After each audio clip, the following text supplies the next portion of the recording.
I stood there frozen, grocery bags splitting in my hands as the lock refused to turn. Through the curtain, I saw her, my daughter-in-law, silk robe, wineglass in hand, smirking like she owned the place. Behind her, my son stood silent, eyes fixed on the floor, while the home I built shut me out. My own home. The milk dripped down the steps, the tomatoes burst at my feet, but I didn't cry. I didn't beg. In that moment, I knew one truth. My daughter-in-law locked me out of the house, so I took away her freedom instead. Before we begin, may I ask, where in this big, beautiful world are you listening from? It's always a quiet honor to know who's sharing this space. Drop it in the comments, and don't forget to subscribe. The Arizona sun was relentless that afternoon, pouring down in golden sheets that shimmered off the asphalt and turned the air thick and heavy. Eleanor Hayes parked her aging Honda Civic in the driveway, the engine ticking with heat as she cut the ignition. In the back seat sat 2 overstuffed paper bags, filled with peaches, canned soup, and the special brand of decaf she liked from the co-op store across town. She moved slower than she used to, but there was still a precision to the way she lifted the bags, one in each arm, balanced carefully as she walked up the stone path to her front door. She reached for her keys out of habit, fingers curling around the familiar ring clipped to her purse strap. As she inserted the house key into the lock, it jammed. She frowned, jiggled it, then tried again. The metal scraped against the tumbler, but the mechanism refused to turn. Confused, she pulled the key out, checked it, then tried once more, this time with more force. Still nothing. A pulse of unease moved through her. She gave the knob a firm twist, then knocked lightly, thinking perhaps Daniel had changed the locks and forgotten to tell her. A stretch, but not impossible. As she leaned closer to the door, she heard the soft swish of movement behind the window's curtains. Then the curtain shifted, and there stood Tiffany. The younger woman wore a pale pink silk robe and had a wineglass in her hand, despite the early hour. Her lips curled into a smirk as she tilted her head toward Eleanor, mouthing something through the glass before she finally cracked the window just an inch. "You should have called first," she said, the words floating out smooth and smug like perfume. Eleanor's eyebrows drew together. Why would I call before coming into my own home? Her voice wasn't raised yet, but it held steel. Tiffany gave an exaggerated shrug. "Well, things change. People move on. Maybe it's time you thought about other arrangements." At that moment, Daniel appeared behind her, half obscured in the hallway. His arms were folded across his chest, but he wasn't looking at Eleanor. His eyes were fixed on the floor. His silence shouted louder than anything Tiffany could have said. Eleanor blinked in disbelief, heat rising up the back of her neck.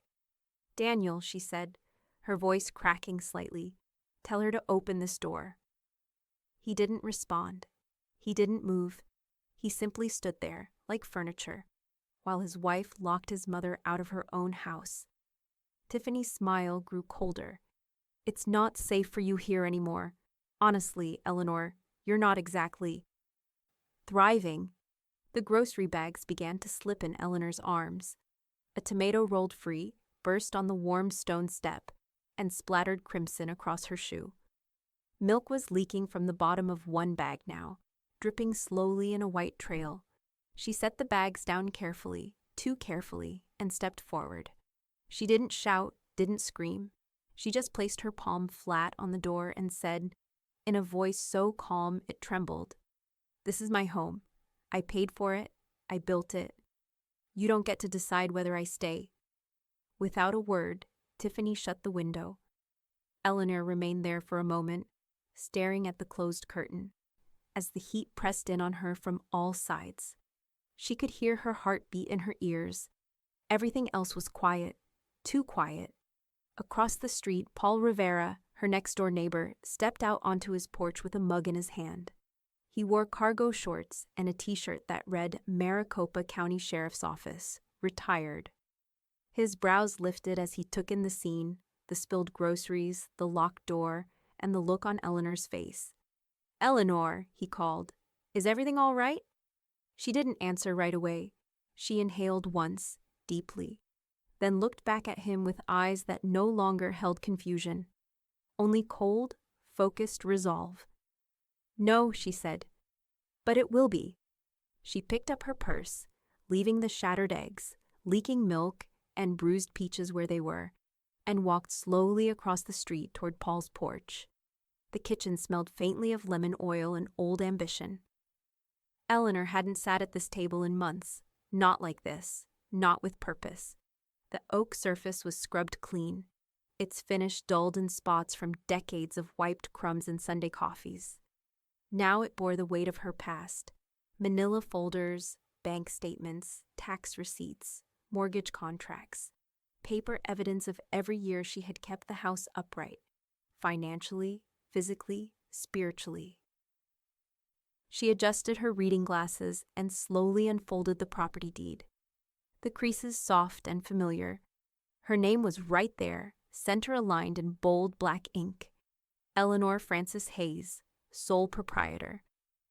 No co-signers, no co-signers, no fine print suggesting shared ownership.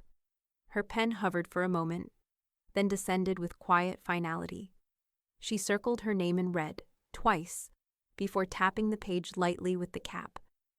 Daniel hadn't paid $1 toward the down payment, the taxes, the repairs, the refinances.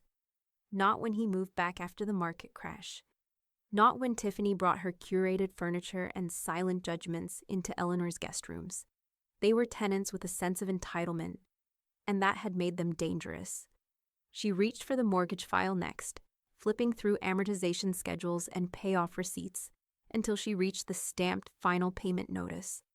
10 years ago, exactly. Paid in full. No liens, no dispute.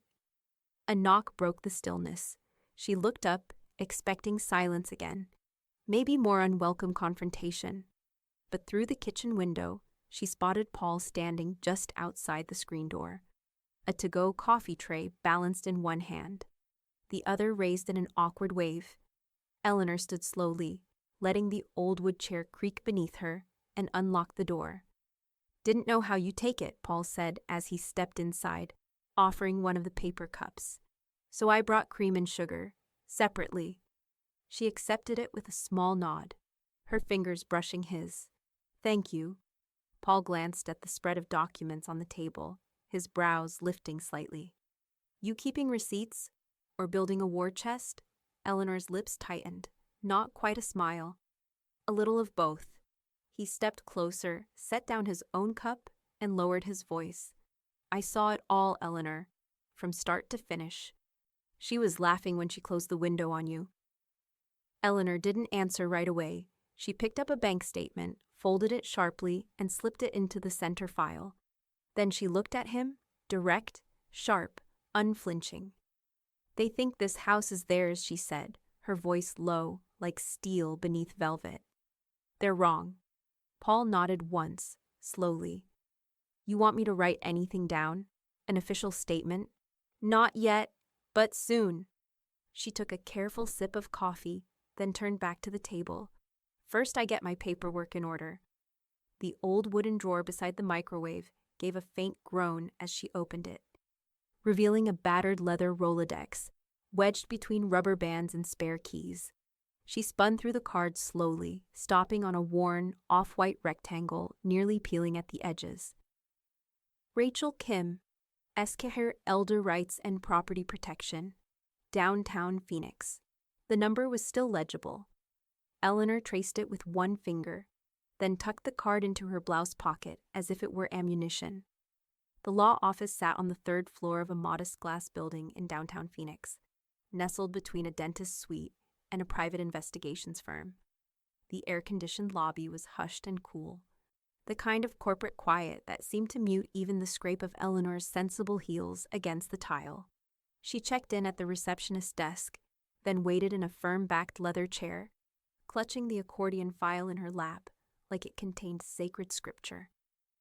The door to Rachel Kim's office opened precisely at 10 a.m. "Mrs. Hayes," the woman said, stepping out in a tailored charcoal suit, her shoulder-length black hair pinned neatly away from her face, Her voice was warm but clipped, her presence efficient. "Come in." Eleanor rose and followed her in, moving with the slow precision of someone balancing two kinds of weight: age and purpose. The office walls were lined with framed degrees and courtroom sketches, not a photo or personal trinket in sight. A window overlooked the hazy sprawl of Phoenix's mid-morning traffic, but Rachel seemed uninterested in views. She gestured toward the seat across her desk and waited as Eleanor sat and laid the folder down between them. "I brought documentation," Eleanor said quietly, flipping the file open with care. "Deed, mortgage, tax records. Paid in full. In my name only." Rachel didn't speak for a moment. She simply reached for the documents and began reading. She worked quickly but thoroughly, flipping through pages with the seasoned eye of someone who had seen both legitimate paperwork and countless forgeries. Her eyes narrowed only slightly as she reached the deed. The red circle around Eleanor's name still bold and defiant. "This house is ironclad yours," Rachel said, not looking up. "No shared interest, no transfer history, no encumbrances. They have no legal claim, not even a partial tenancy, unless you put something in writing. Did you?" Eleanor shook her head. "Never. I let them stay because they needed help." "That was my mistake." Rachel closed the folder and leaned back in her chair. "Tell me what happened." Eleanor inhaled slowly, then recounted the lockout. Her voice stayed steady, but her hands betrayed her, fingers curling and uncurling against the armrest, as though squeezing out each detail. She described the way Tiffany stood at the window, the look on Daniel's face, the tone in her voice when she said, "Maybe it's time you lived somewhere else." By the end of it, Rachel was no longer reclining. She had leaned forward, elbows on the desk, brows furrowed with the quiet intensity of someone who had heard one version of this story too many times. "This qualifies as elder abuse under Arizona law," she said, matter-of-factly. "Emotional abuse, coercion, illegal lockout. We can file a temporary restraining order, specifically tied to elder protection statutes. It'll bar her from the property until we go before a judge." "I don't want her anywhere near my home," Eleanor said, her voice low and flat. "Not her, not her influence, not ever again." "She won't be," Rachel replied. "Not if I have anything to say about it." A knock came at the office door, and Rachel called for them to enter. Paul stepped in, wearing a clean button-up shirt and jeans, holding a small spiral notebook, and looking faintly out of place among the minimalist decor. "I told you I'd come," he said, nodding at Eleanor. Rachel stood to greet him and shook his hand. "Mr. Rivera, you're the witness." "I saw everything," he confirmed. "I'll write a statement, testify in court, whatever she needs." Eleanor watched the exchange, something unspoken settling across her face. Relief maybe, but deeper than that. It was the look of a woman who had been cornered and now saw her first crack of daylight. Rachel pulled a thin binder from her desk drawer and slid it across the table. "This is a retainer agreement," she said. "If you want me on this, I need your signature today." Eleanor didn't hesitate. She pulled the pen from her handbag, opened to the last page, and signed her name without a flicker of doubt. The pen moved smoothly, her signature confident and deliberate. Rachel took the signed form and slid it into her file. "Good," she said, nodding once. "Let's remind them whose house this really is." The knock wasn't gentle.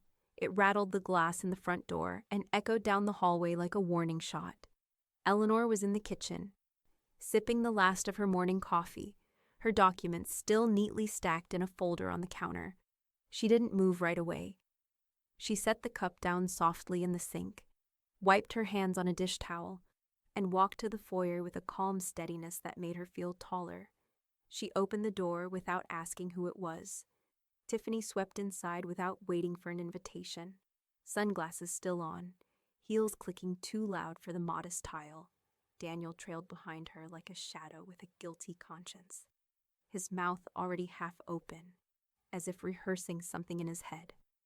"This won't take long," Tiffany said, striding into the kitchen like she owned the deed. "You can sit if you'd like."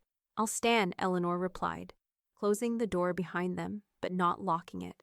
Not yet. Tiffany turned sharply, her manicured hands slapping a folded document onto the kitchen island. "This is called a declaration of concern," she said, as if speaking to a child. "I've spoken with an attorney about guardianship, just a temporary arrangement, of course." Eleanor said nothing. Her eyes flicked to the paper, then to the faces before her. She moved to the counter, reached behind the napkin holder, and tapped her phone once. The screen lit up and began recording silently, facing outward. "I'm worried about you," Tiffany continued, voice pitching upward in false concern. "You've been erratic, confused, locking us out, refusing to answer questions about your finances." "I answered with paperwork," Eleanor said evenly. "You just didn't like the answers." Daniel stepped forward, avoiding his mother's gaze. We think you're under a lot of pressure lately. Maybe you're not seeing things clearly. I saw enough to hire a lawyer." That stopped him. His eyes shot to Tiffany, who recovered quickly. "We're doing this for your protection," she said, forcing a bright smile. "The stress is clearly affecting your memory. You forgot to pay the HOA dues last quarter, remember?" "I paid them online. Would you like to see the receipt?" Eleanor asked, reaching for her folder. Tiffany pressed her palm against the folder before Eleanor could open it. "We're not going back and forth about this. Daniel and I have agreed it's time for supervision." At that, Eleanor calmly slid the folder to the side and stepped back, her arms folding across her chest. "You're filing for guardianship," she said, the words more statement than question. Tiffany unfolded the paper and laid it flat on the counter, her fingernail tapping the header. "We've already started the process. You'll be hearing from someone at the court soon. It's really nothing personal." Eleanor looked from the document to Daniel. He was pale, sweating lightly, and looked like he wanted the linoleum to open and swallow him whole. "Tiffany, would you mind stepping outside for a minute?" Eleanor asked, her voice calm. Tiffany raised an eyebrow. "Why?" "Because I want a word with my son." Tiffany hesitated, then gave a theatrical sigh and headed toward the living room, heels clacking with every step. Eleanor turned to Daniel. "You think I need supervision?" she asked softly. "After everything?" He rubbed the back of his neck. "She's scared you'll do something drastic." "I already have," Eleanor said. "I hired an attorney." Daniel blinked. "I know what you're trying to do," she added, voice hardening. "And I promise you, this path doesn't lead where you think it does." He opened his mouth to respond, but Tiffany reappeared, holding her phone and a saccharine grin. "All set?" she asked. "Let's not drag this out." Time's ticking. Eleanor leaned across the counter, gently tapped her own phone, and stopped the recording. "You'll regret this," she said. Not a threat, just a statement, delivered with unsettling clarity. Both of you. The courthouse smelled like old paper and faintly stale coffee.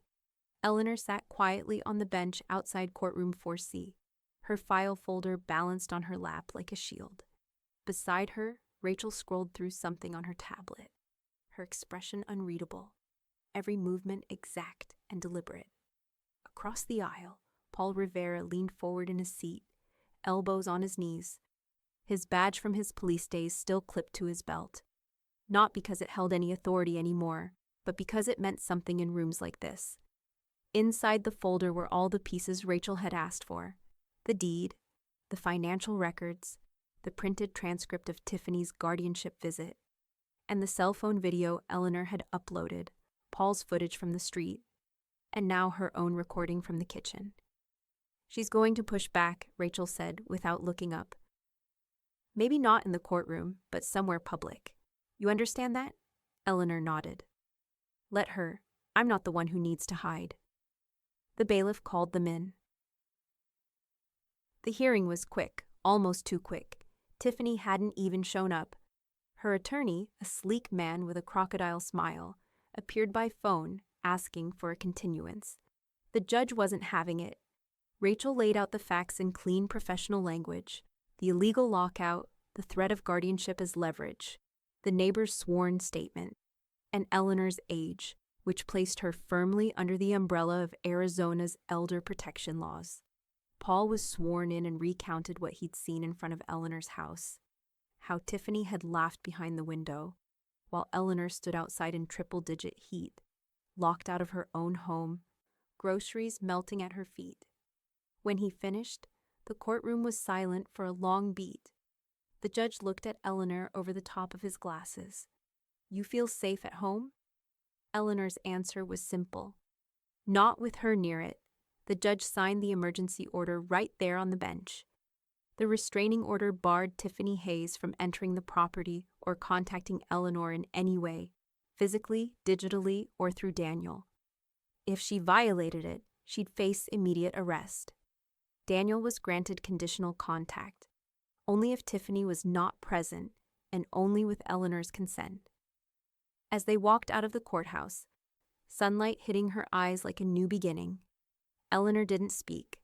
Rachel handled the paperwork, her heels striking rhythm against the marble floor as they exited through the wide glass doors. Back home, Rachel supervised as the locksmith replaced every deadbolt and internal lock in the house.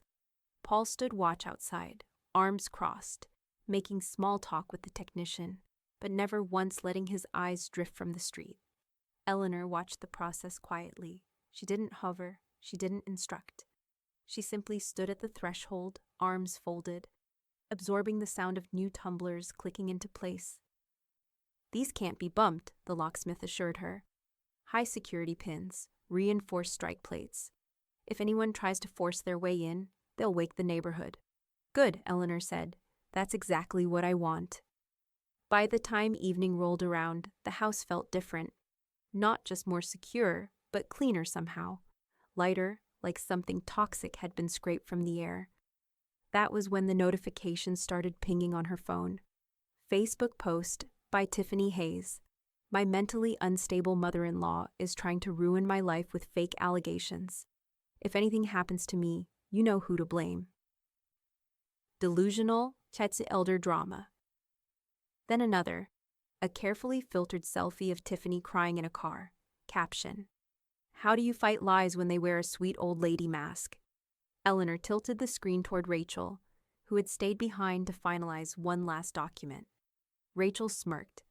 "Let her rant," she said. "She's not building a defense, she's building our case." Eleanor placed the phone face down on the table. "Good. Then let her keep digging." The envelope was thick and official. It arrived in Eleanor's mailbox on a Tuesday afternoon, the kind of dry heat that curled the edges of the paper as she held it. Rachel had warned her it might come this way, quiet, bureaucratic, almost civil in appearance.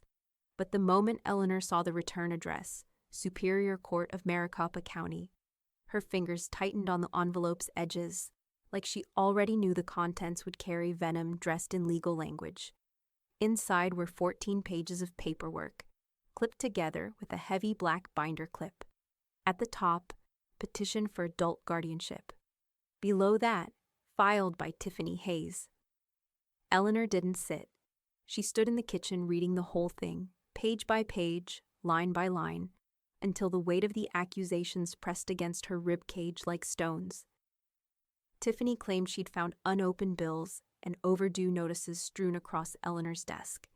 She alleged Eleanor had recently gotten lost while driving to the grocery store, that Eleanor had repeatedly failed to eat properly and had become paranoid, often accusing family members of theft or conspiracy. Daniel's name appeared only once. He had no objections, the form read. No objection to stripping his mother of autonomy. Eleanor felt her stomach lurch, but she didn't cry. She simply folded the petition, placed it back in its envelope, and walked it straight to Rachel's office that same afternoon. Rachel took one glance at the papers and made a sound halfway between a sigh and a laugh. "Well, they're going for it." "She's saying I'm incompetent," Eleanor said flatly. "She's doing more than that," Rachel replied.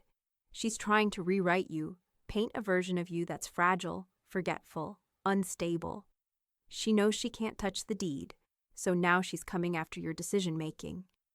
Rachel opened a file drawer behind her desk and began pulling out the folders Eleanor had already provided. Tax documents, bank statements, utility bills with auto-pay confirmations going back 5 years. She says you missed bills, Rachel said. Every one of these is time-stamped, paid early, and matched to a consistent checking account. Nothing bounced, nothing overdue. She says I've been forgetting things. Rachel handed her a spreadsheet. These records prove you haven't. What they prove is that you're organized and deliberate, which is more than I can say for most of the people filing these claims. Paul stopped by the next morning with a small manila envelope in his hand and concern in his eyes. You hear about the petition? He asked. Eleanor nodded and gestured toward the kitchen table. Have a seat. I need your help. He slid the envelope across the table. Inside were printouts of photos, time-stamped from his security camera, showing Eleanor walking her dog, bringing in groceries, chatting with neighbors, shoveling gravel around her rose bushes in a 110-degree heat. I'd like you to testify, she said. I figured, Paul replied, and I will. She offered him a thin smile before excusing herself to the hallway closet. She hadn't opened the file box in years, longer maybe, but the label was still legible. Hayes Realty, archive clients, plus contracts. She carried it to the table and set it down with a quiet thud. Inside were color-coded dividers, property photos, signed contracts, full amortization charts from when she helped first-time buyers calculate what they could actually afford. I know more about real estate law than Tiffany's entire Instagram book club, she muttered, flipping through a folder. Then show it, Paul said. If they think you're slipping, remind them what a sharp mind actually looks like. She tapped a sheet of figures, already calculating what she'd bring to court, a full walkthrough of her financial literacy, long-term planning, and detailed control over her affairs, not just as proof of capacity, but as a public statement. I am not weak. I am not lost. I am not yours to manage. The courtroom smelled like furniture polish and nerves. Eleanor sat at the petitioner's table, hands folded in her lap, her back straight and her eyes fixed forward. She wore a gray blazer she hadn't touched in years, one she used to wear to closings and property auctions. It still fit, though a little looser now. Rachel sat beside her, flipping through the exhibit binder one last time with the practiced ease of someone who had already won 3 arguments before lunch. Across the room, Tiffany sat perched next to her attorney, an overly tanned man in a navy suit with teeth so white they looked photoshopped in real life. She wore a black blouse and pearls, her hair in a perfectly ironed bob. Her entire appearance screamed one message: sympathetic caregiver. Daniel sat behind them, in the gallery, arms crossed, eyes down. He hadn't made eye contact with Eleanor since the moment they entered. All rise, the bailiff intoned, and Judge Harriman entered, mid-60s, firm gaze, the kind of man who had heard every excuse in the book twice. Once everyone was seated, the clerk began reading the case number. Tiffany Hayes petitioning for legal guardianship over her mother-in-law, citing cognitive decline and personal endangerment. Tiffany rose when prompted.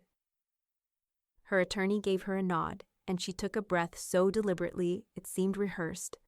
Your Honor, she began, my husband and I love Eleanor dearly. We've tried for years to support her, but it's become increasingly clear that she's no longer capable of living independently. There have been missed bills, dangerous memory lapses. She's accused us of abuse, which is obviously heartbreaking. Rachel didn't flinch. Tiffany continued, her voice dropping to just the right tremble. We're not here out of malice. We're here because we're concerned for her safety. Eleanor didn't blink. Her eyes were fixed on the judge, whose expression had not moved. When it was Rachel's turn, she stood with quiet confidence.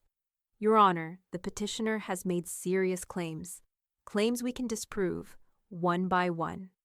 She presented the deed first. The judge reviewed the highlighted section showing Eleanor's sole ownership. Then came the tax records, the automatic payments, the notarized letters from Eleanor's bank manager, and finally, Paul's security footage. The video played on a small monitor. Eleanor at the front door, clutching her groceries, Tiffany grinning through the curtain, Daniel's hunched silhouette standing behind her. Eleanor didn't watch it. She'd already seen it enough times in her head. When the clip ended, Rachel spoke calmly. The respondent was locked out of her own home in the heat of summer by the petitioner, who is now attempting to claim she's too frail to manage herself. Objection, Tiffany's attorney said. That video doesn't establish mental competence. It does establish abuse, Rachel replied. We'll get to competence next. The judge nodded. Proceed. Paul was sworn in, wearing a blazer that didn't quite match his jeans, but lent him an air of practiced credibility. I've lived across the street from Eleanor for over 12 years, he said. She's independent. She manages her home better than most people half her age. What happened that day was cruel and intentional. He looked straight at Tiffany when he added. She was laughing while Eleanor begged to come inside. A murmur moved through the gallery. Rachel's next witness was Dr. Evelyn Tompkins, Eleanor's primary physician for the last 6 years. Calm, clinical, and confident, she testified that Eleanor passed all cognitive assessments with ease, was fully independent in her activities of daily living, and had no diagnosis of memory loss or dementia. Is she capable of managing her own finances? The judge asked. Absolutely, Dr. Tompkins answered. She keeps spreadsheets on her tablet. She corrects me on billing codes. The judge cracked a small smile, his first of the day. Rachel rested her case. When Tiffany's attorney attempted to rebut, he stumbled. No proof of missed bills. No confirmed diagnosis.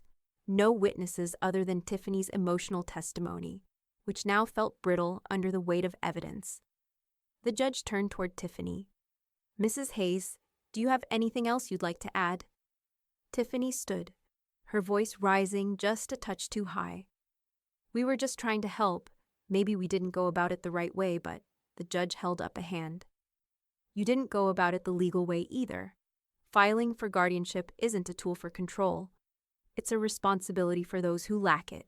He jotted something down in a thick legal pad, then looked up again, straight at Eleanor. This matter will remain under review, but for now, no guardianship will be granted. The first call came from Eleanor's niece in Flagstaff, then a Facebook message from a cousin she hadn't spoken to in 3 years. By the end of the week, she'd received 4 voicemails, all circling the same uneasy question. Hey, Aunt Ellie, I heard you've been having a hard time lately. Just checking in. Tiffany was doing exactly what Rachel had predicted. Losing in court, winning in whispers. She'd begun planting stories with extended family, people who didn't know Eleanor's daily routine, didn't see her walking the block with her grocery tote, didn't watch her balance a checkbook with more precision than half the working world. She's paranoid, Tiffany had told them. She's not safe on her own. She's accusing people of things that never happened. By the time word reached Eleanor's cousin Miriam in Tucson, the version had mutated into something darker. Tiffany says Eleanor threatened to hurt herself. Eleanor stared at the message on her phone, thumb hovering over the delete icon. But she didn't press it. Instead, she pressed call. That Sunday afternoon, Eleanor stood in her kitchen arranging plates of lemon shortbread and orange spice tea cookies. Recipes she'd made so many times they lived in her hands, not her cookbooks. The coffee was already brewing. The folding chairs were set around the dining table, napkins folded, sugar in a pressed glass bowl from her wedding registry. By 2:30, 3 cars had pulled up. Cousins, an aunt, a brother-in-law, and his new wife. Daniel arrived last, looking like someone who had wandered into the wrong room and couldn't find the exit. Eleanor greeted them all with warmth but no softness. Thank you for coming, she said. Let's sit. They did, cautiously, some of them eyeing the kitchen like it might explode. She brought out the first binder, labeled House, Deed, Insurance, Taxes. Then a second, Banking, Statements, Balances, Auto Pay, and a third, Medical, Appointments, RX, Physician Notes. She opened each one slowly and precisely. The documents were ordered, labeled, color-coded, cross-referenced, dated, every single one. No missed bills, she said, turning a page. No lapses in care, no confusion. and certainly no threats. No one spoke at first. Daniel shifted in his seat. Cousin Melanie cleared her throat. Tiffany told us you weren't doing so well. I know what Tiffany told you, Eleanor said, locking eyes with her. That's why I invited you. A beat of silence. Then her brother-in-law leaned forward, tapping a knuckle on the open folder. This doesn't look like someone who's lost their grip. Daniel opened his mouth, then shut it. She said you were paranoid, Cousin Glenn added. That you were imagining things. Eleanor stood straighter. I imagined a new lock. I imagined a lawyer. I imagined standing in a courtroom while your cousin tried to take control of my life. She looked at Daniel now, slow and deliberate. And I imagined my son would stop it. But he didn't. Daniel turned red but didn't argue. Then Tiffany arrived. Uninvited, unapologetic. She stepped into the dining room in a pale linen sundress, sunglasses still in her hair, like she'd just wandered in from brunch. Well, isn't this charming, she said brightly. I see the propaganda machine is in full swing. Tiffany, Daniel started, but she raised a hand. No, let me. She turned toward the group. This is what she does. She performs, she prints papers and waves them around like proof. But you don't see what's really happening, the confusion, the phone calls that don't make sense. The fear. I have proof, Eleanor said, voice calm as the tide. What do you have, Tiffany? Tiffany paused. It was a half-second too long. Family knows when something's wrong, she said. You can fake documents, but you can't fake decline. I'm not declining, Eleanor replied. You are, and everyone here sees it now. She turned to Paul, who had been standing in the kitchen entryway the whole time with a small recording device in his hand. He stepped forward now, nodding toward the guests. If anyone here would like to provide a statement to confirm Mrs. Hayes's mental capacity, he said, I'd be happy to document it for the court. That landed like a gavel strike. Melanie nodded first, then Glenn, then one by one, everyone but Daniel, and Tiffany. The courtroom was tense, almost too quiet. Eleanor sat at the petitioner's table, her hands folded in front of her, the faint outline of her knuckles pressing against the polished wood. Sunlight streamed through the tall windows, casting long rectangles across the floor, and in those beams she could see Tiffany's shoes, sharp and white, tapping impatiently against the tile. Rachel stood, her posture rigid and commanding, and addressed the judge with the calm certainty of someone who had rehearsed this moment in every possible scenario. Your Honor, she began, flipping through the binder with practiced precision. We've already established Mrs. Hayes's competence and independence. I now present financial records that will address any remaining concerns about mismanagement. She turned the monitor toward the bench. A spreadsheet appeared, showing Eleanor's accounts over the past 5 years. Bills paid, taxes filed, and even small discretionary purchases, all consistent, timely, and meticulously documented. Not a single late payment, overdraft, or discrepancy. The judge's eyebrows rose as he scanned the rows of figures, the numbers precise and undeniable. Eleanor exhaled quietly. For weeks she'd felt the lingering shadow of Tiffany's accusations, the creeping doubt whispered by those who hadn't seen the full story. Now it was being erased in real time, one entry at a time. Rachel swiveled the monitor toward the gallery next. We also reviewed Daniel Hayes's business account, she said, her voice steady but sharp. It appears funds were withdrawn without authorization for personal expenditures by the petitioner. Tiffany's composure faltered imperceptibly, though she didn't speak. Rachel continued, bringing up a series of bank statements, the courtroom monitor now displaying luxury brand purchases, handbags, designer shoes, expensive spa treatments, and even online gambling payments. Eleanor leaned slightly forward, almost whispering to herself, the faintest smirk on her lips. That's where my grocery money went, she murmured. A murmur rose from the gallery as the judge leaned over his bench, frowning at the screen. Explain these charges, he said, his tone clipped but attentive. Rachel didn't hesitate.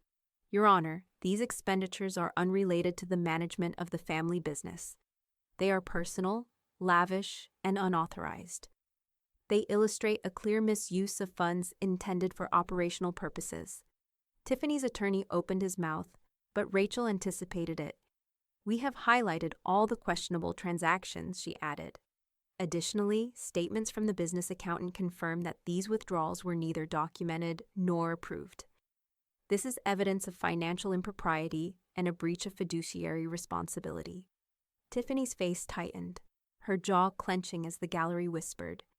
Her social mask of concern and civility was cracking under the weight of undeniable proof.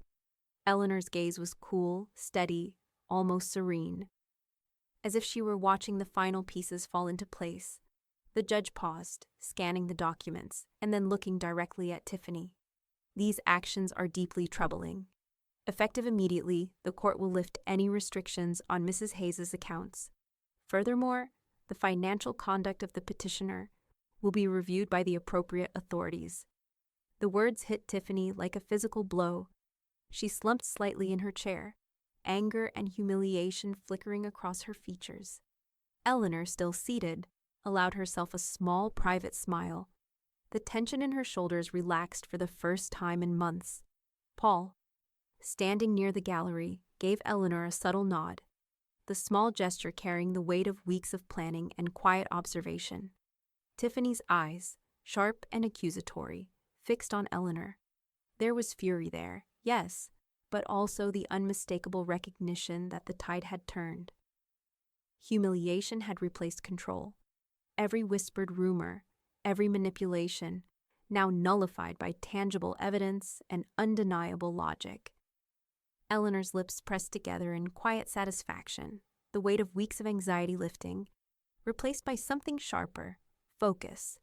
The battle wasn't over, but the leverage had shifted irrevocably. The courtroom hummed with the subtle energy of victory, though Eleanor's eyes remained fixed on Tiffany, unwavering. The front porch was warm in the early morning sun, the scent of blooming roses and freshly cut grass, mingling with the faint aroma of Eleanor's coffee. She stood at the edge of the walkway, newspaper in hand. The headline so bold it almost felt like a slap. Widow outsmarts daughter-in-law's financial abuse. Her eyes scanned the article with careful attention, noting every detail. The reporter had covered the restraining order, Tiffany's failed guardianship petition, the courtroom video, and the financial improprieties Rachel had exposed. Every claim Eleanor had feared might be twisted had been laid bare in plain, factual prose, leaving no room for distortion. The story also highlighted Paul's testimony. Noting his years of observation and support, Eleanor's name appeared alongside Rachel's, giving credit where it was due, yet emphasizing her own tenacity and intelligence. She felt a quiet swell of vindication as she read the paragraph about her meticulous record-keeping, how she had managed her finances, maintained her home, and confronted abuse not with hysteria, but with preparation and evidence. There was a knock on the door, and Eleanor looked up to see neighbors emerging from their cars, arms loaded with casserole dishes, boxes of bread, and bouquets of bright flowers. They moved with a mixture of reverence and relief, their smiles carrying an unspoken acknowledgement. They knew what Eleanor had endured, and they were glad she had emerged victorious. Paul was the first to step onto the porch, waving a hand toward the approaching neighbors. "See? They can't spin this now," he said, his voice low but satisfied, as if he were letting Eleanor take in the full measure of her triumph. She nodded, folding the newspaper carefully. "I didn't want headlines," she admitted softly. "I wanted justice." The words carried weight, not prideful boast, but measured acknowledgement that her life, her home, and her dignity had been preserved through strategy, patience, and courage. The neighbors started sharing small stories, how they had observed Eleanor tending to her garden, helping a neighbor carry groceries, keeping meticulous records for the community association. Their words, genuine and unscripted, felt like more than validation. They were affirmation that Eleanor's life was intact and respected. Daniel lingered at the edge of the gathering, his posture stiff, hands stuffed into his pockets. The sunlight glinted off the lens of a camera as a local journalist snapped photographs, capturing neighbors and Eleanor on her porch, framed by the prideful chaos of flowers and casseroles. Daniel avoided the cameras, craning his head down, his face betraying the faintest flicker of shame. He had been a bystander, complicit in Tiffany's schemes, and now the evidence of Eleanor's competence and Tiffany's misdeeds was written in ink, broadcast to the community. Eleanor moved through the small crowd, accepting casseroles and kind words with quiet dignity, her focus unwavering. She made a point to greet each neighbor personally, a subtle reminder that despite the stress and conflict, life had returned to normal and perhaps better than before.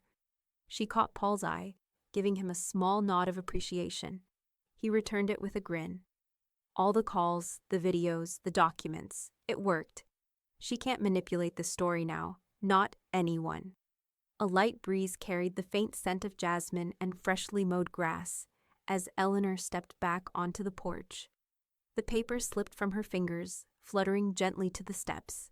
She looked down at it, then at the neighbors, then back at the house that had been her battlefield and her sanctuary.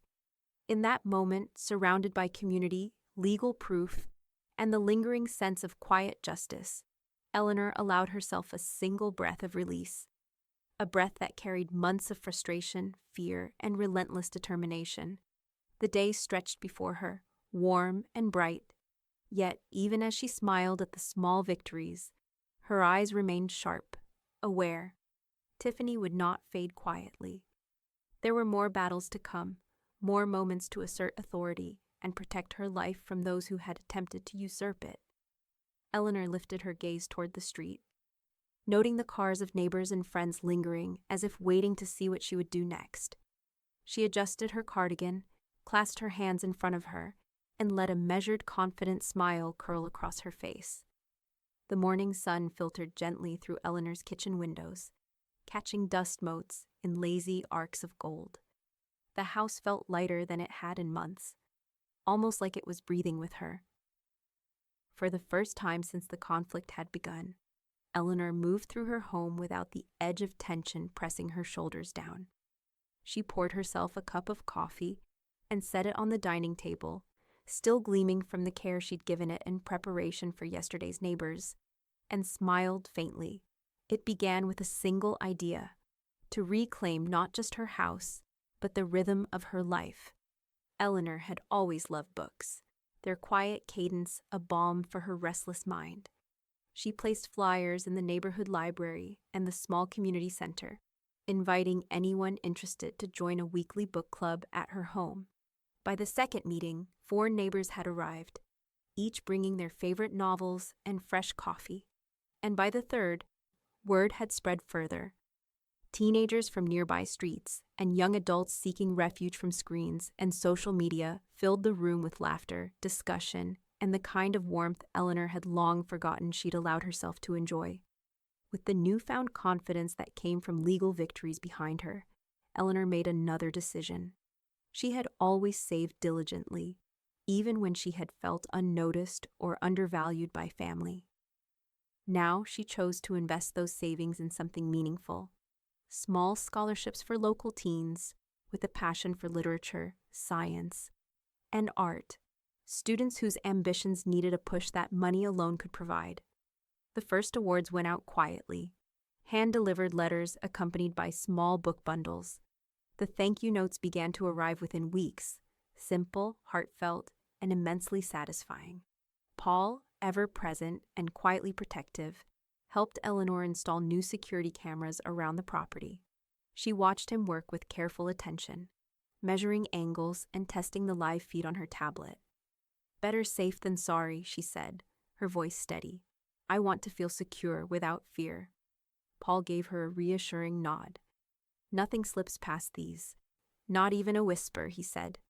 Meanwhile, Rachel handled the legal side that Eleanor hadn't wanted to think about but knew was necessary. Tiffany was permanently barred from the property. No exceptions, no visits, No communications. Eleanor had insisted on the order herself, and Rachel had executed it with exacting precision. The court papers, resting in Eleanor's safe, offered a tangible sense of closure. Every attempt Tiffany could make to encroach upon Eleanor's life was now not just futile, but illegal. One afternoon, as Eleanor was placing freshly delivered library books on a shelf in the living room, Daniel approached the doorway, hesitating, hands tucked into his pockets. The house smelled of polished wood and jasmine from the window boxes outside. His face was hesitant, almost sheepish. "Mom," he said quietly, "can I still come by? Maybe without Tiffany?" Eleanor paused. She set a book down carefully, then walked over, her eyes meeting his. He flinched slightly under her calm scrutiny. "Only if you come as a son," she said slowly, deliberately. "Not her shield." Daniel nodded, understanding the weight behind the words. His lips pressed together, and he muttered a quiet, almost inaudible, "Okay." The first time he came, Eleanor had prepared a quiet corner in the library for him, a chair, a cup of coffee, and a stack of books. Conversation was cautious at first, testing boundaries, feeling out trust. But by the second visit, he was sitting across from her at the dining table, sharing small stories about work and life, a tentative but growing connection forming, independent of Tiffany's influence. Evenings became Eleanor's sanctuary, the smell of baking bread, the low hum of conversation during book club meetings, the laughter of neighborhood teens discovering the joy of reading. All these filled the spaces that tension and fear had once occupied. She tended her rose bushes on the front porch, their petals catching the light like stained glass. Letters from scholarship recipients piled neatly on the kitchen counter, each one a tangible reminder that she had created impact beyond herself. And yet Eleanor remained alert. Her eyes often scanned the street, trained not by paranoia, but by the memory of lessons hard learned. She moved confidently through her home, but the locks and cameras reminded her that victory required vigilance. As the sun dipped behind the distant mountains, Eleanor poured herself another cup of coffee and sank into her favorite armchair, a worn leather seat that had survived decades of use, of history, of family gatherings. She exhaled deeply, feeling a measure of peace she hadn't known for years. But even in the comfort, she knew the world still carried shadows. Tiffany's wrath, Daniel's hesitation, the whispers of judgment. None could touch her here. She leaned back, sipping slowly, eyes tracing the warm, golden light spilling across the room. The life she had fought for, built with careful strategy, courage, and patience, stretched out before her. And for the first time in a long while, Eleanor allowed herself to enjoy it. The front door of Eleanor's house groaned faintly as it opened, and Tiffany stepped in, her movements hesitant, almost fragile. The usual air of entitlement had been replaced with something far thinner, desperation masked with an unconvincing sweetness. Daniel lingered behind her, shifting uneasily from foot to foot, his expression taut with guilt and uncertainty. I just want forgiveness," Tiffany said, her voice trembling as she spoke, eyes glistening with well-practiced tears. "Everything I did, I never meant to hurt you. Her words faltered, trailing into a sob. Eleanor remained seated at the dining table, her hands resting lightly on a stack of documents. The smell of fresh coffee lingered, mingling with the faint scent of roses drifting in from the open windows. She looked at Tiffany slowly, deliberately, her gaze sharp and unwavering. It was not pity she felt, nor anger, not exactly. It was clarity. "Forgiveness isn't freedom," Eleanor said quietly, her voice calm but unshakable. "You lost both." The room seemed to shrink around Tiffany, the weight of Eleanor's words pressing down with quiet force. She had rehearsed apologies, arguments, manipulations, but none of them worked in the presence of facts, preparation, and a woman who had reclaimed her life piece by piece. Daniel watched helplessly from the side, torn between his wife and his mother. His shoulders slumped, and he avoided meeting Eleanor's eyes. He wanted to step in, to mediate, to soften the blow, but his words caught somewhere between loyalty, fear, and recognition of the truth he had long ignored. Tiffany's posture stiffened. She leaned closer, voice lowering into a hiss. "You'll regret this when you're alone." There was malice there, sharp and thin, but Eleanor did not flinch. She had survived weeks of manipulation, months of tension, and years of subtle undermining. This threat held no weight. Paul Rivera, standing discreetly near the hallway, pulled out his phone and spoke into it in a steady, authoritative tone. 911, please send an officer to remove a trespasser from the property at 1428 W Meadow Lane, Phoenix. There is a restraining order in effect. Tiffany's eyes widened as the words sank in, her face pale under the bright sunlight filtering through the living room windows. She opened her mouth, closed it again, and backed toward the door. The threat of law enforcement removed her bluff entirely. Eleanor's hands remained still on the table. She felt no rush, no fear, no desire to escalate. She simply sat and watched, absorbing the shift in the room with the same patience she had exercised in courtrooms and boardrooms. This was not a victory for ego. It was a statement of boundaries, of law, and of self-respect. The sound of approaching sirens echoed faintly in the distance, growing closer. Tiffany's breaths came fast, uneven. She looked around, realizing for the first time that every avenue of control she had tried to wield was now blocked, documented, and enforceable. Daniel remained frozen, caught in the chasm between his mother's steadfast resolve and his wife's unraveling. His face betrayed the shame he had carried silently, complicit, conflicted, and finally confronted by the tangible consequences of inaction. Eleanor leaned back in her chair, the leather creaking beneath her, and took a slow, deliberate sip of coffee. The warmth spread through her hands and chest, a quiet comfort that had nothing to do with power or revenge, only release. Months of anxiety, tension, and uncertainty had evaporated in a single, undeniable moment of justice. When the officers arrived, Tiffany offered no resistance. She was guided calmly from the property, her protests reduced to muted murmurs. Eleanor watched with detached clarity, noting every detail, the last flash of anger in Tiffany's eyes, the trembling in her hands, the finality of the locks that now secured the house she had earned. Paul stepped beside Eleanor as the sirens faded, giving a brief nod of reassurance. "It's done," he said softly. Eleanor exhaled, a long, measured breath. The sun was lower now, casting the living room in amber light. She felt the weight of release settle over her, not triumphant, not joyous, simply whole, intact, free. And yet, as she looked out the window at the empty driveway, she knew that freedom came not just from victory over Tiffany, but from reclaiming every inch of her life she had been denied. The house, the trust, the dignity, the quiet autonomy. These were hers to protect, to nurture, and to live within, unshaken by fear or coercion. The front door closed behind Tiffany, the locks clicking securely, the sound final and resonant. Eleanor rose, walking to the kitchen window. The roses swayed gently in the breeze. For the first time in months, she allowed herself to smile fully. Not the cautious curve of survival, but the deep, expansive kind that came from a life reclaimed. The office was quiet, save for the faint hum of the air conditioning and the soft scratching of pen on paper.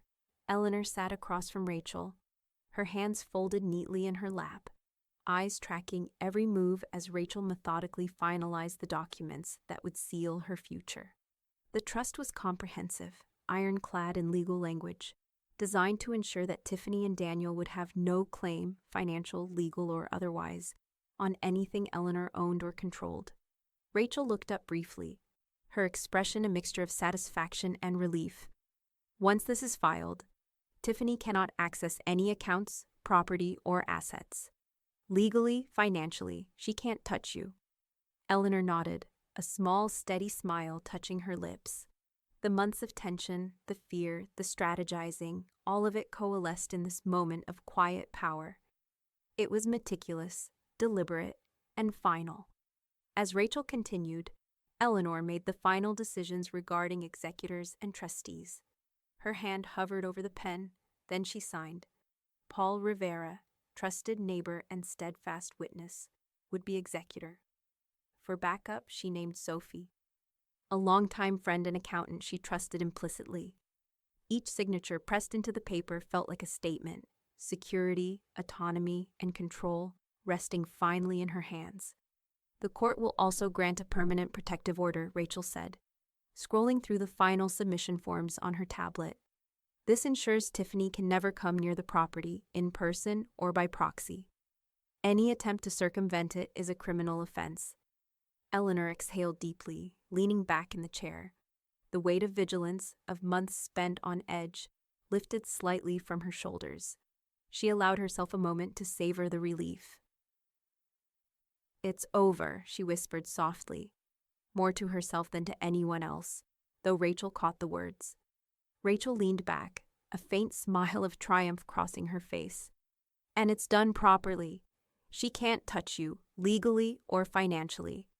Not now, not ever."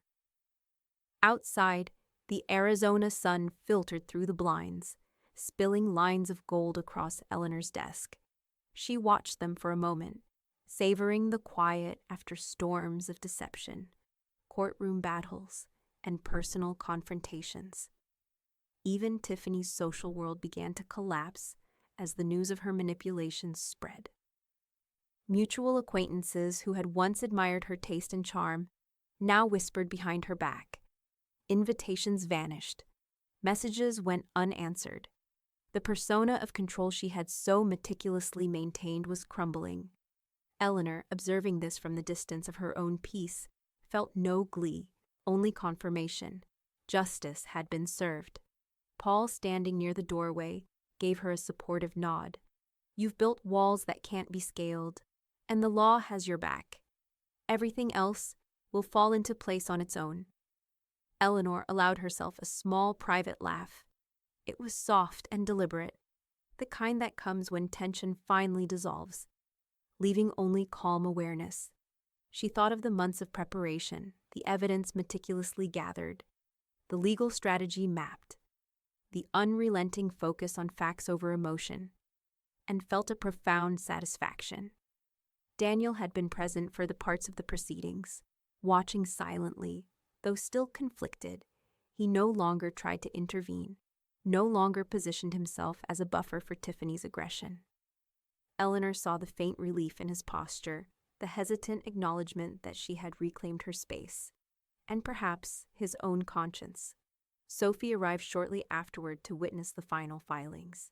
She brought coffee and a quiet smile, the kind that implied confidence in Eleanor's decisions and a shared understanding as of how long the battle had been fought. "All the details are covered," Sophie said. "Nothing left to chance. You can finally breathe." Eleanor walked to the window, gazing out at her rose bushes. The light caught the petals just so, each one a reminder that care, patience, and persistence had nurtured this home through storms of betrayal.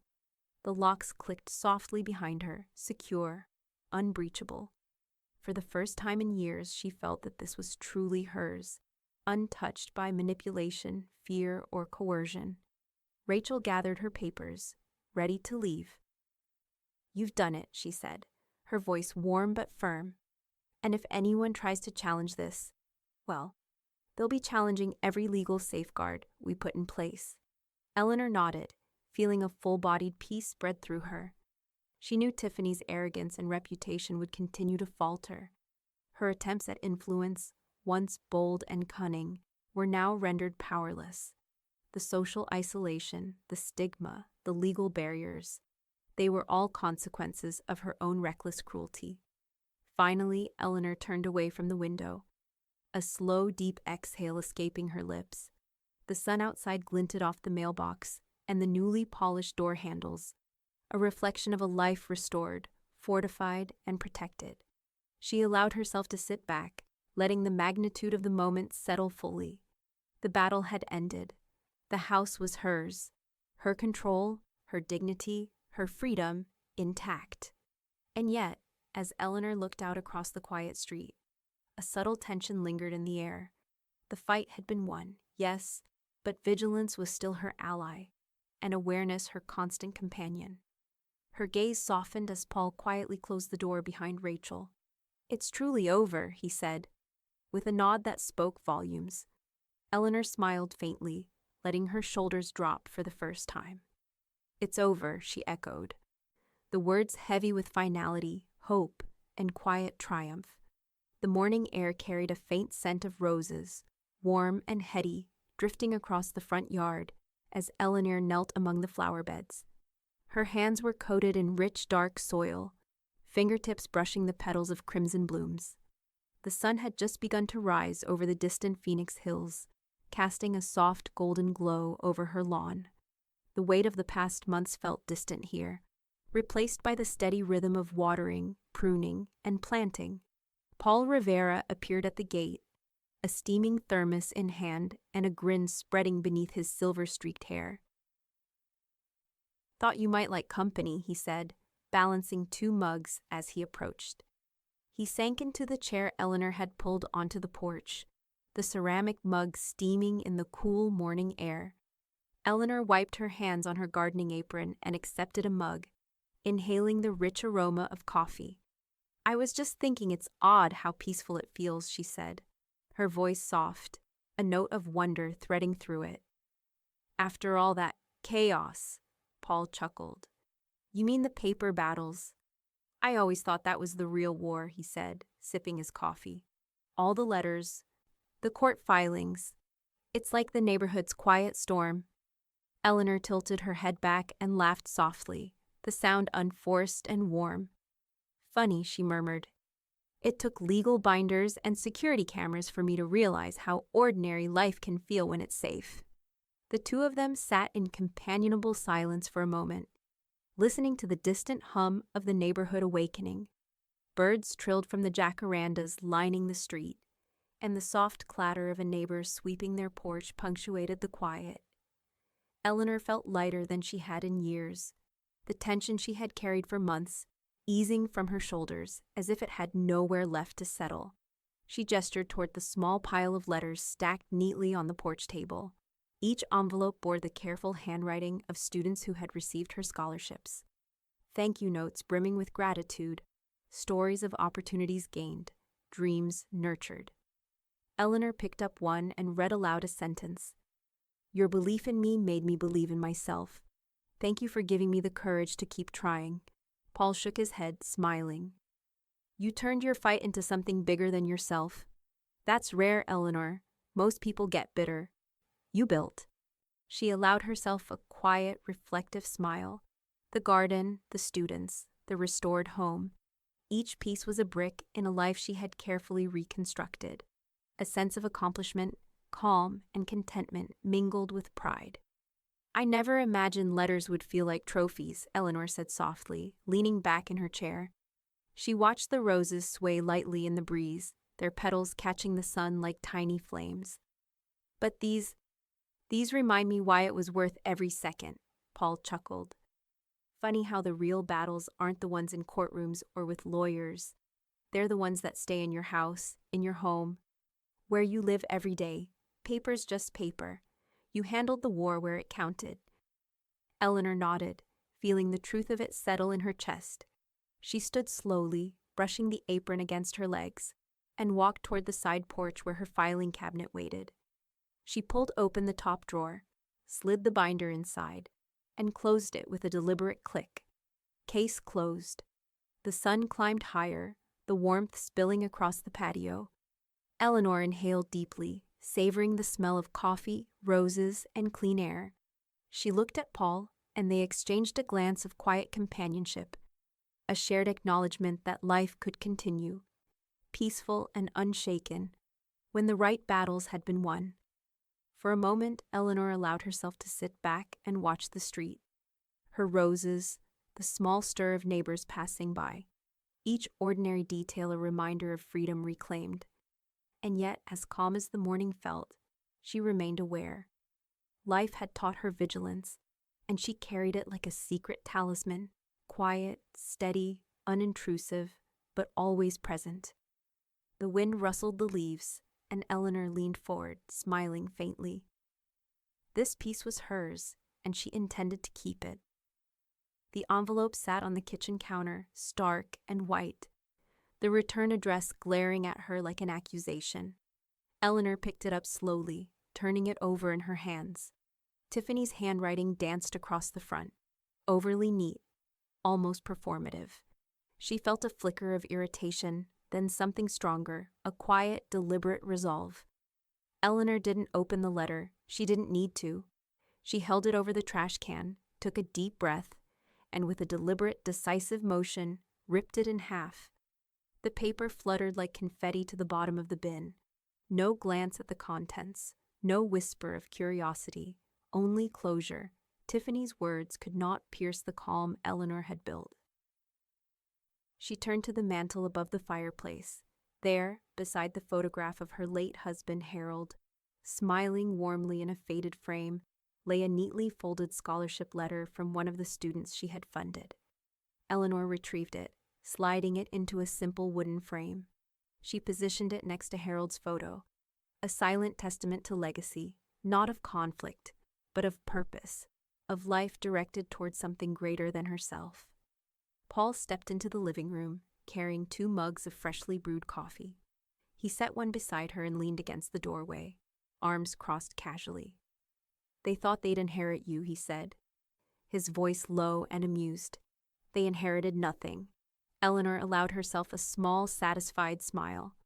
"Exactly," she replied, the weight of months of manipulation and intimidation finally dissolving in the warmth of certainty. Her shoulders loosened, the tension that had gripped her frame for so long melting like dew in the morning sun. She walked slowly to the window, gazing out at her garden. The roses nodded gently in the breeze, the sunlight spilling across the front yard like a promise. Her hands traced the edge of the sill, lingering over the smooth, polished wood.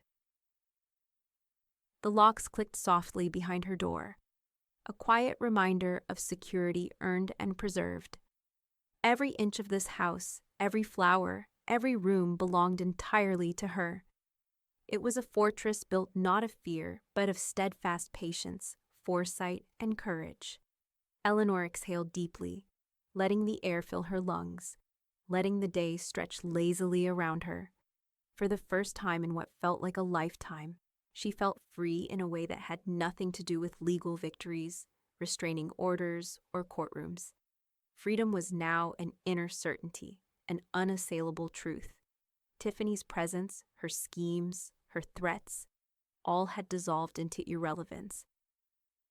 Paul took a sip of coffee, then looked at her thoughtfully. "You've taught a lesson no one will forget," he said softly, "not through anger or revenge, but by showing that control over your life and your boundaries is the strongest statement anyone can make." Eleanor nodded, her eyes sweeping over the familiar contours of her home, the sunlit dining table, the shelves stacked with books, the front porch where she and Paul had shared quiet mornings.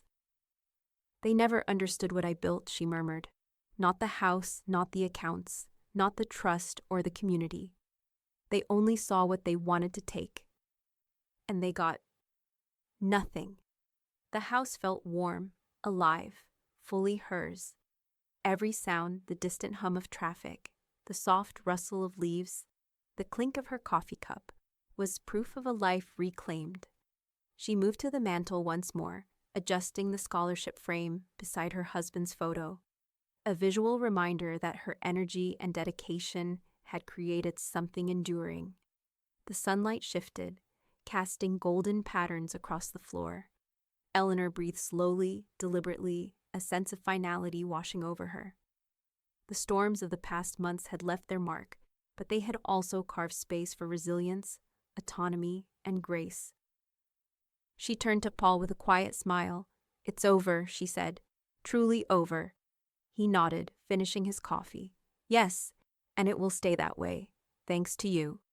Eleanor lingered for a moment, her gaze sweeping over her home one last time before settling on the front door. She felt no fear, no anxiety, no shadow of doubt, only clarity, safety, and the deep satisfaction of a life wholly reclaimed. And then she whispered, with the weight of everything that had come before and the certainty of what remained, the words that had carried her through every step of this long journey. My daughter-in-law locked me out of the house, so I took away her freedom instead. The sunlight glinted off the windows, the roses swayed in gentle rhythm, and Eleanor Hayes at last exhaled fully, free in every sense that mattered.